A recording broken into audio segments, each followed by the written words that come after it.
Welcome to the latest session on Conversations on AI, a haptic initiative for the world's leading minds to exchange thoughts around the business of AI.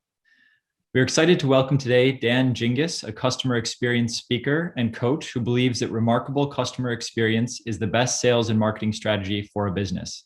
Hi, Dan. Hey, how are you, Alex? Nice to be here. So our theme for today is reimagining customer experience with technology. Let me just start off by asking you, Dan, how profound is the impact of technology on customer experience? Well, certainly in the last year plus, we've seen technology play an even bigger role than anybody could have imagined. And so the answer is it's very profound. So much of our experience with brands today happens online, whether it's shopping at an e-commerce site, whether it's using a mobile app, whether it's going on to social media and communicating with brands and using it for customer service. Technology has become one of the key ways that we engage with brands, that we shop from them, and that we really have a relationship with them. So it's obviously playing a gigantic role, and again, growing and really exploding because of the fact that everything shut down for so long. So does that then mean that there's a reduced emphasis on word of mouth marketing?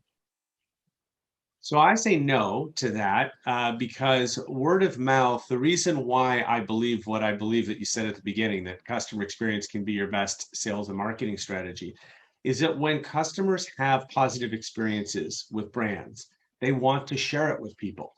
The research actually shows that people are more willing to share positive experiences than negative ones. The problem is, as consumers or even as B2B buyers, we don't have very many positive experiences. So when I ask audiences when I'm speaking, who remembers the last time that a brand absolutely wowed you and you couldn't wait to tell friends and family? In an audience of 500,000 people, I might get 4 hands that go up. But when I say, who remembers the last time you were disappointed by a brand? Every hand in the room goes up. We all have that story. Now, my belief is that the way that brands can make customer experience a competitive advantage is to be that company that provides the positive experience that people want to share, because then that creates the word of mouth marketing that we've all been looking for. Word of mouth marketing often gets mistaken as, oh, well, we need to create a viral video. Well, that's great. If we all knew how to create viral videos, we'd be doing it every day. But that's not how we create word of mouth. We create it by giving people experiences that they want to talk about. And then they talk about our company in a very credible, authentic way that's better than a salesperson can talk about it or than any marketer can talk about it. So to go into particular technologies that might be able to create that positive experience, some believe that AI increases the ability to personalize, customize interactions, making them more human. Do you resonate with that statement? Well, so AI is playing a huge role in so many different places, and it is obviously incredibly powerful. The question of whether it makes it more human, that depends on how it's used. And I think early on, for example, in the chatbot craze, I think that a lot of companies looked at it and said, hey, this is a great way for us to save money on our customer service expense. We don't need human agents anymore. We can just have the computers do it. Well, they quickly figured out that that's not the right answer. And that when customers need a human interaction, there is no replacement for a human interaction. But AI can help us in a lot of different ways that either eliminates the need for a human interaction or enhances that human interaction when we have it. So let me explain maybe 2 examples. One of my favorite examples right now has been some of the companies that are using augmented reality to help people shop. So I just went and got new carpeting for my house, and I was able to look on my phone at different carpet types and actually place them in my room to see what they look like, right? And I know that there's a lot of furniture stores that do this. Heck, you can buy a engagement ring and see what it looks like on somebody's finger before you buy it, right? This kind of technology actually eliminates the need for some human interaction because it allows me to be very independent as a shopper and to figure this stuff out myself. On the flip side, I think that where it can really enhance the human interaction is when AI is used to help agents become better agents. So I always imagine an agent sitting next to like IBM's Watson, right? You know, the one that went on Jeopardy and beat all the humans. Imagine an agent sitting next to Watson that knows the answer to every question that's ever been asked ever, and also has all of the customer information and all the customer history and doesn't need to scroll through pages and pages because it's a computer. So it kind of just gets it immediately. It can feed the right answer to the agent, allowing the agent to do what they're going to do best, which is be human. And that's the one thing AI can't do, is be human. And I am so my belief is that one of the best use cases for it is helping agents deliver the human service that our customers want. They really want human interactions, especially when customer service issues become complex. We don't want to try to explain it to a robot. Yeah, it's too aggravating. We want to talk to another person, but that person also has to be able to answer our question and resolve our issue. And because it's complex, sometimes they need help to do that. Got it. That makes sense. So when you look across technologies as applied to improving customer experience, which brands do you see as having the epitome of amazing customer experience and using technology to support that? Well, I think there's a couple that stand out. One that always comes up that I use in my keynote presentations, that is probably the one brand. If I share 12 different examples in a keynote, it's the one brand that when I get off stage, someone's going to come up to me and say, let me tell you my story about them. And that's Chewy. Chewy is the online pet supplies company. And obviously, they're a digital only business. So everything they do involves technology.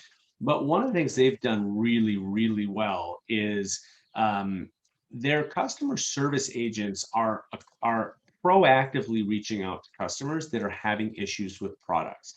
So I tell the story of a woman named Mariangel who reached out to me to share this story. She has a long-haired cat, and she bought some cat litter from Chewy that didn't quite work well for her. So she left a negative review on the site. Now, this is not Chewy's brand, right? This is some other brand's litter. And she was leaving the negative review to warn other long-haired cat owners that, hey, this is maybe better for short-haired cats. She didn't think anything of it. But the next day, her negative review triggered an email from Chewy that was at once incredibly personalized, but also, if you kind of dig into it, most likely templated. And it basically said, Dear Marianco, we're so sorry that you had a bad experience with this litter. We've gone ahead and refunded your money for your purchase. Now, remember, she didn't ask for anything. She just left a review. We've also taken a look, and we'd like to recommend 4 other litters that your cat might like better. And here are links to those. Then it says, please give our regards to Roma. That's right. Chewy knows the name of Mariangel's cat, right? Because they're using a CRM system. Here's technology again coming into play. And they've captured the cat's name and are using it back to personalize the experience. And so when you dig into this email, you see that, yeah, it required some personalization. I mean, after all, somebody did have to look up 4 other litter types and what have you. But it's using technology to both trigger the email, to fill in some of the blanks from the CRM, like the cat's name and that sort of thing, and to provide what really feels like an extraordinarily personalized experience that is really being assisted through technology. So I think that's one that has been really terrific. I mean, it's so obvious to point to Amazon, but I'll tell you, there's a reason why Amazon is so good at what it does. I'll give you another great example. My podcast partner had an experience where he was streaming a movie from Amazon Prime. And for whatever reason, his internet wasn't working very well. And so the movie was coming out kind of pixelated and a little bit slow. He had, the experience wasn't great. This isn't Amazon's fault, by the way. The next day, he gets a proactive email from Amazon that says, we noticed that your download speeds were really low last night when you were watching the movie, probably providing you with a suboptimal experience. So we've refunded your purchase and hope that the next time your movie, streams can stream better. I mean, that takes a customer from being upset at the experience to being wowed by the experience, right? And my podcast partner probably wasn't going to go contact Amazon about a $4 rental fee or whatever it was. But man, for $4, did they just make a fan for life? All they did was use the technology that they already have. They know the download speeds. They know it's, when we look at so many companies and all the information they have about us, the question I always ask is, why don't you use this information? Right? How many times have you, Alex, given people your birthday? How many times have you filled it out on a form? How many times have you showed your ID that has your birthday on it? And now, how many companies have ever used that information to wish you a happy birthday? It's a very simple thing, right? But it almost never happens. And so there's so many opportunities for companies just to use the existing information that they have about us and the technology that goes with it to create better experiences. Yeah, what's interesting about the two examples you gave is, there's one lens to look at it where automation is actually saving the company time, like you said, where, Chewy doesn't have to write that email, Amazon likely doesn't write that email. But I think you also pointed out that it's about saving the customer time as well, right? So that your podcast partner isn't gonna go out and complain about that, but something's already happening for Chewy.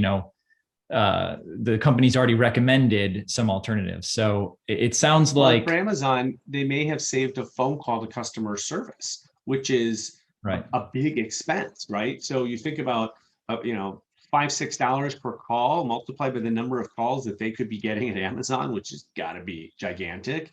Anything you can do to prevent that call. One of the things that contact centers, I think, have gotten wrong over the years is the idea has always been to make calls as short as possible. But that doesn't really help the customer, because sometimes the customer has a confusing or complicated situation that they need to explain.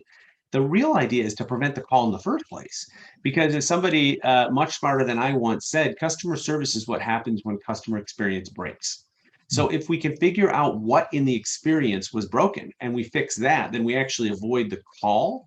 And that is a huge money saver. And I think that's where, again, technology can come into play.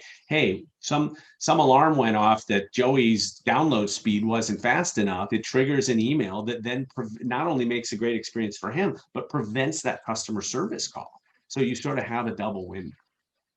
Yeah, proactive customer support. That's incredible.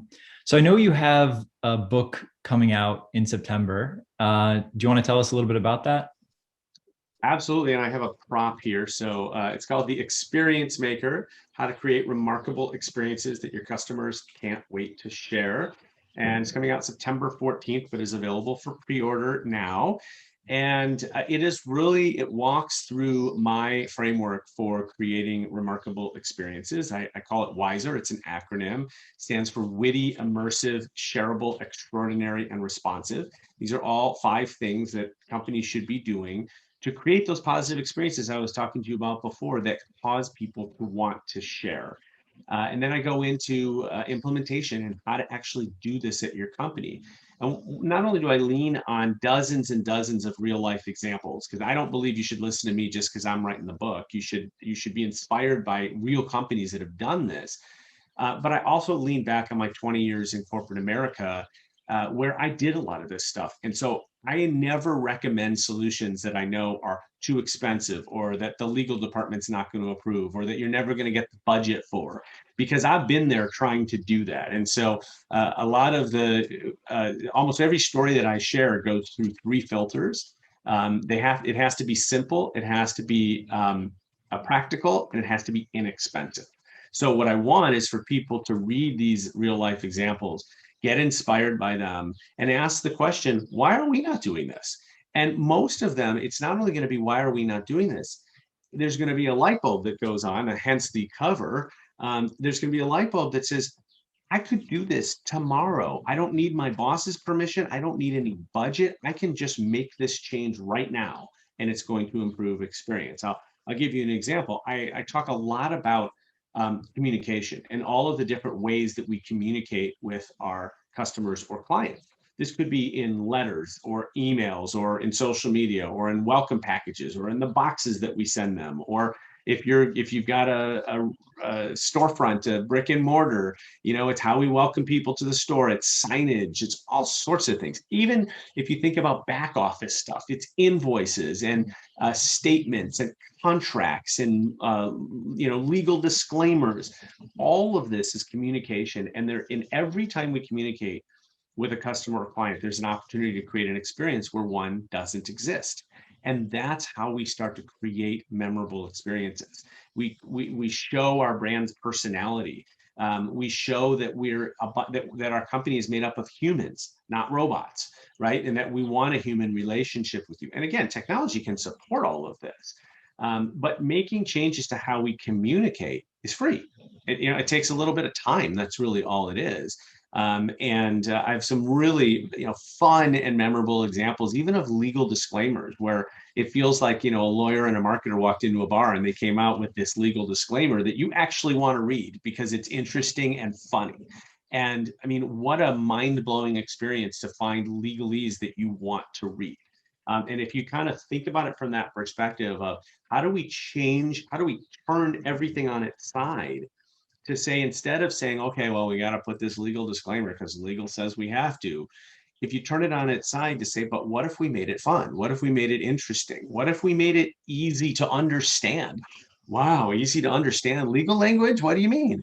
And that's how you begin to sort of train the brain and train the organization to create experiences where they don't exist. So that makes sense. Do you look at trends that are occurring in the customer experience space, or do you think about that a bit differently? No, absolutely. And, there are some trends that absolutely popped out in the last 12 to 18 months during a pandemic that maybe some of which we knew and were accelerated. Like obviously the move to digital was accelerated. That was already happening, but it became like, oh, well, we need this tomorrow, not, 6 years from now. So there were trends like that. I think some trends that are here to stay that maybe also got exacerbated through the pandemic. Convenience is one of them. And again, technology behind that. But things like curbside pickup and ordering ahead and that sort of thing, people are realizing, I mean, I'm a great example. I actually love grocery shopping. And yet, during the pandemic, when I was able to save 2 hours out of my weekend by pre-ordering ahead and just picking up, hey, I kind of like those 2 hours. I'm not sure I want to give them back. Right. And so my hope is that I can keep doing that even after everybody, feels comfortable going back into grocery stores without a mask. And so I think convenience is a trend that is absolutely here to stay. I think safety is a trend that's here to stay. And safety is both physical safety and digital safety. So whether it's privacy and keeping and data security, or whether it is physical safety in terms of slip and fall, in terms of being exposed to disease, in terms of even things like active shooter situations and other type, dangerous situations. These are going to become, this is a critical now part of the experience. Now that we've all been through what we've been through, people are not going to do business with companies that they don't feel safe with. And so, again, you can define safety in lots of different ways, but I do think that's going to be a trend and something that we have to watch out from a technology perspective, because technology is awesome until it fails. And then when it fails and data gets breached or whatever it is, now we've got a bigger problem than we started with. And I think that's going to continue to be of utmost importance to consumers and to B2B buyers going forward. Are there aspects of customer experience that you see in these trends today, or you've seen historically, that you feel are just integral across the board? They'll never change, they'll never disappear. Well, I think customers want to feel valued, right? They're separating themselves with their money, and they're giving you money, and so they want value in return. And it's not just tangible value, but they want to feel valued. They want to feel appreciated. And the reality is, I've been saying for a long time, competing on price is a loser's game. All you got to do is go look at the gas station that's got its competitor across the street, right? One of them lowers the price of gas by a penny, the other one copies, the other one copies, the other one copies. Eventually, they're giving gas away for free. Competing on product is also really difficult, as the same gas stations would attest, but also as even your favorite rideshare company would talk about. I mean, people cite correctly Uber as being one of the most innovative companies in our history, and yet Uber got copied several times over. So if Uber can get copied, your business could probably get copied as well. So if you can't compete on price, you can't compete on product. The only thing left is to compete on experience. And so the good part about experience is that generally experience is provided both by technology, but also by humans. It's by your employees. And since you're the only company that has your employees, you can, by definition, make your experience unique. Um, and so when I talk about customers wanting to feel valued, if if price and product are sort of, they equal out, what that generally means is that if I don't feel valued by you, I can just go to your competitor. That the switching costs today are so low, even for things that used to have high switching costs. Like, used to be such a pain in the butt to switch cable companies. Now it's easy, it's incredibly easy to switch. And let alone a favorite pizza restaurant or something like that, where, you know what, hey, if you don't really value me and I don't like your service, I'm out of here. I'm going to the one down the street instead. The switching costs are almost nothing. And so making sure that our customers feel valued, that they feel appreciated, that they get value for their money, is so important. And just in case you have any B2B companies, which I'm guessing that you do, watching this or listening to this applies just as much to B2B companies. I want you to think about that moment when a new customer signs the contract with you and they've just invested X thousand dollars with your SaaS software, right? At that very moment, what's happening is two completely different things. At the company, they're celebrating a new sale. They're ringing a bell. They're celebrating on their Slack channel. They're high-fiving whatever it is that they're doing. Now, on the other side, you have the customer who is basically saying to himself, I really hope this is the right decision, because if it isn't, I'm going to get fired. Okay, that's a very different set of circumstances. And what companies should be doing is, when they're celebrating this win, they forgot to invite the most important person to the party, the customer, right? They forgot the guest of honor. And if you invite that client, that brand new client, to the celebration, and you say to them, look, you just made the best decision of your career, and we're going to do everything we can to make sure that your experience far exceeds even what we promised you. Wow, now as a buyer, I feel good. I feel like this was a solid, strong decision, that I've aligned myself with the right company. B2B buyers have buyer's remorse just like consumers do. And anytime we go spend a lot of money, whether it's a new car, a new house, or whatever, of course we're going to have a little bit of buyer's remorse, or at least fear of buyer's remorse. And that happens in the B2B space too. And so it's just a quick example of, how you can bring the customer in from the beginning and make sure that the first moment that they have with you as a customer is exciting, is confirming, is where they feel valued. And that's going to get them off on the right foot. Those are great points. It seems to be lost so much in how we think about business today, but it makes perfect sense when you lay it out that way. And okay. One other thing, Alex, related to that is, especially in the B2B space, we buy from people that we like, right? So right. You're trying to sell me on something. I'm like, hey, I like this Alex guy. And, he seems to know what he's talking about, and I like the product, but mostly I like Alex. So I'm going to invest in him, right? I'm going to go, it's like on Shark Tank, right? They always talk about investing in the entrepreneur. We invest in the salesperson just as much as we invest in the software. And what happens is as soon as that salesperson makes that sale, they say, bye-bye, I'm going to hand you over to customer success or account management. And it's like, wait a second, I just bought something from Alex. I like Alex. I don't know who Susie is. I mean, I'm happy to get to know Susie, but Alex is my guy.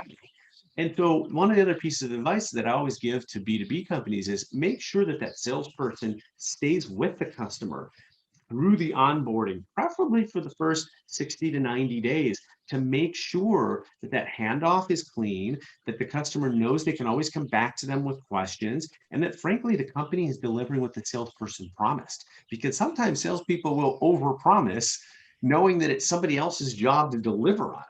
And the problem is it creates a really rocky experience for the customer. The sort of famous example or metaphor is, imagine if you asked somebody to marry you and you walk down the aisle and you're right about ready to get married, and they say, hold on just a second, I've actually got someone else for you to marry. Right? I mean, that's not the experience that you expect, but yet we do that every day in B2B companies. So it's another piece of advice. I know it's not technology, but it's one of these things that if you do these small things, you make a really big difference in the experience.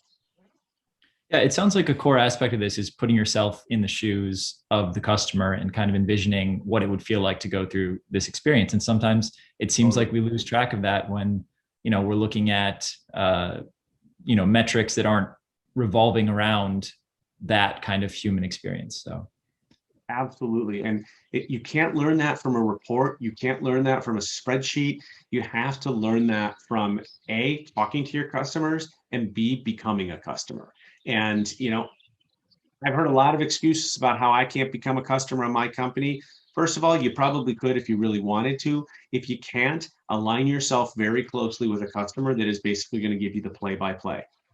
Because it's like, for example, I worked at a credit card company for a long time. It's so important to go through the process of applying for a card.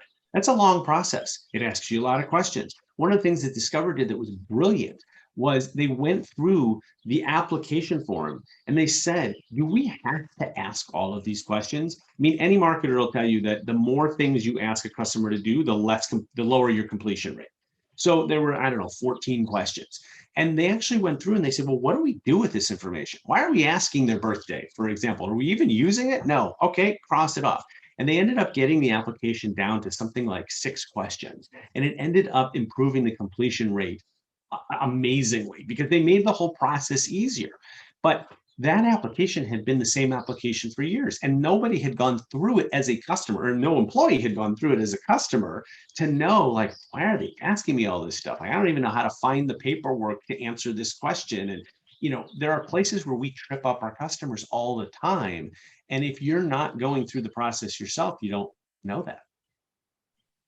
Yeah, and I'm sure that a lot of these things are magnified even greater when we're talking about a digital-only product. For example, I always recall there was one of the online dating services or apps that discovered something like when they decreased sign-up time by some minuscule amount, like 0.2 of a second or something crazy like that, signups went up dramatically.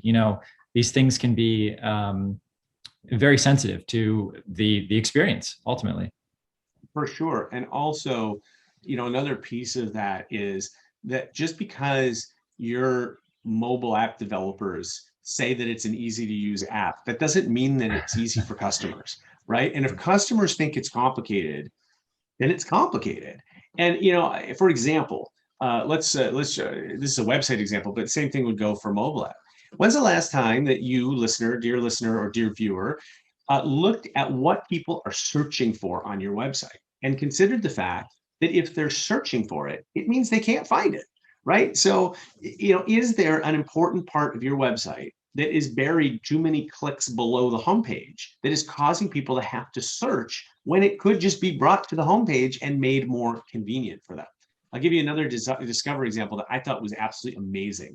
We found that the number one reason why people logged into their account was to look at the recent transactions.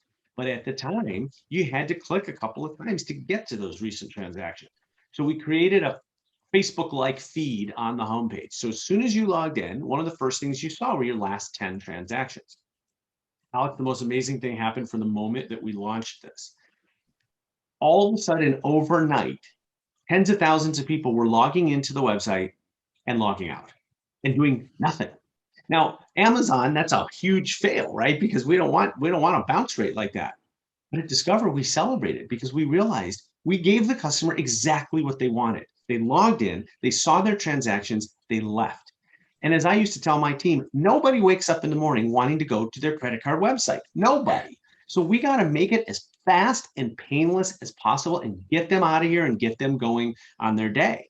And so I ask you as well, anybody watching, how easy really is your website or your mobile app to use? And how easy is it to get to the places that customers want to get to fastest, right? And I always say if there are 2 steps to get there, or 2 clicks or 2 taps. See if you can bring it down to 1. And in the case of Discover, we brought several clicks down to 0. We made it so they needed 0 clicks. And that is possible as well. These are ways that will make a drastic difference in satisfaction scores, in NPS scores, in general happiness, and in the experience overall digitally. So that's fantastic. So to go back to on the customer side and in the experience, we all talk about the impact of personalization on customers, and you gave some good examples previously with things like just using birthday, for example. But are we doing enough personalization? Are brands doing enough in the age of digital customer experience? So I think some brands have gotten lazy, and they've figured out that, okay, well, if I just put the customer's name at the top of the page, that's personalization. But the problem is, for you, it says Alexander, and for me, it says Daniel, and neither one of us want to be called that. So the personalization is kind of useless, right? Because nobody else, no one calls me Daniel except my mom when she's upset with me, right? So I don't want to be called Daniel. But how does the company figure that out? Well, asking helps. How would you like us to call you?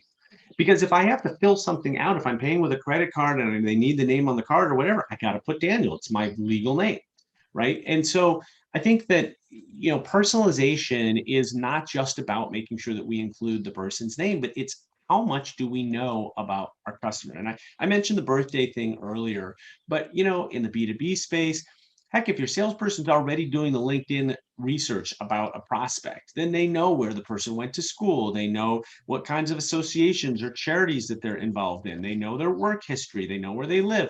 There's so much that we know about people. And the ability to use that is what really makes it personalized. I met somebody from Philadelphia the other day, and I said, hey, I went to school in Philadelphia. That was the first part of the conversation. And we chatted for 5 minutes about our favorite Philadelphia restaurants. We didn't even, that was before we ever talked business, but that's personalization, because now we've established a relationship. We have something in common, right? And all I did was look and see that this person went to school in Philadelphia just like I did. Even though we went to different schools, we were in the same city.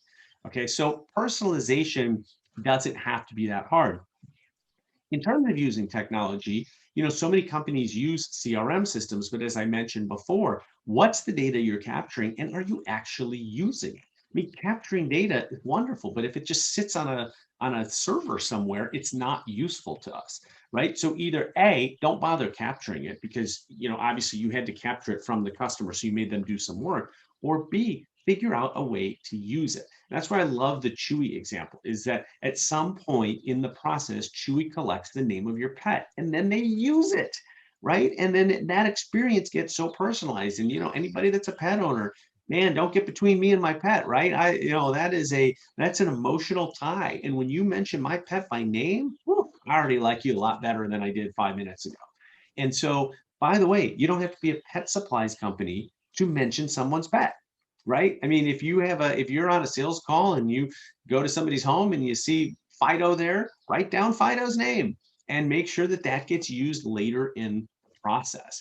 So I think it comes down to, I think the theme here is technology is wonderful. Technology is amazing. We should keep using technology, but technology should be used to make the human interaction better. And there are so many ways that we can do that, but it's when we sort of forget about the human element and we say, okay, well, we're going to collect this data point just so we can put it on some report that we can put on the CEO's desk that he may or may not ever read. That's useless, right? So lots of ways to use the technology and to figure out. I mean, the VR that I explained before, I mean, that's where it kind of gets a little bit creepy. But let's say that we get our customers' permission. Well, can you imagine if I take a picture of my living room, what you could learn about me?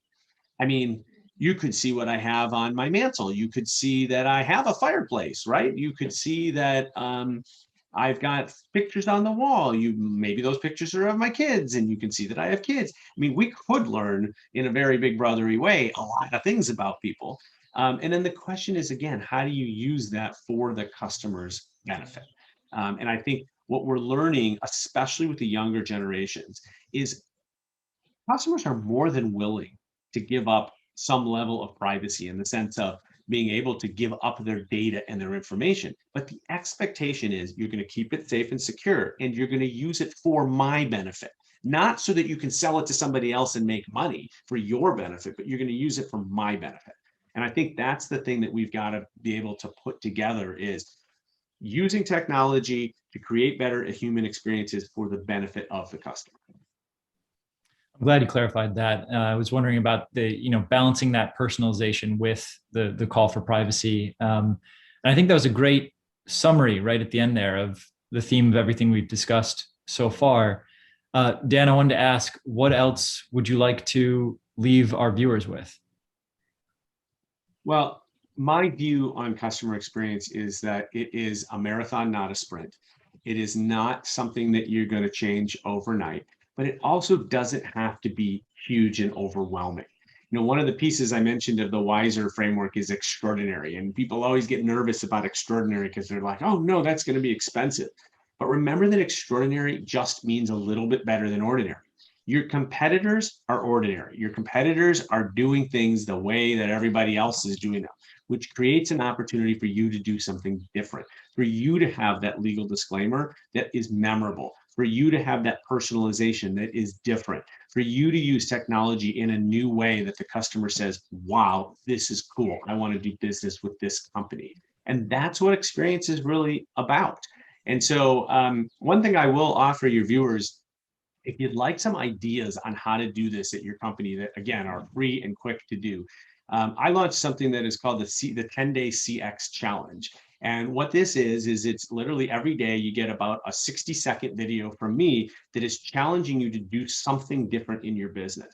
These are baby steps. They're not massive, expensive changes that you're going to need tons of approvals for. This is like grab the team and let's have a team building day where we do one of these things and we just get it done because we just have never focused on it before. And there's 10 of these. And to me, they're all, if you do any one of them, you're going to make kind of instant change. And some of what you need is this cultural change, right? You need people thinking differently.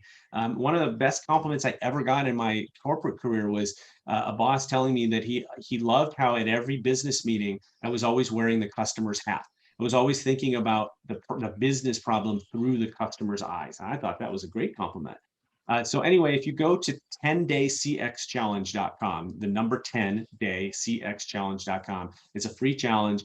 Grab the team. It's a great way to sort of start employing some of the things that I've talked about today in a quick, not time-consuming way, where I think it really will start to make a difference. Well, thank you so much, Dan. That was really informative. Thanks for joining us today. My pleasure. Thank you, Alex. I really appreciate it. And thank you, everybody, for tuning in. To see other engaging discussions on AI, technology, and business, subscribe to Conversations on AI. You can also follow us on LinkedIn and Twitter at Conversations on AI. Thank you, everyone.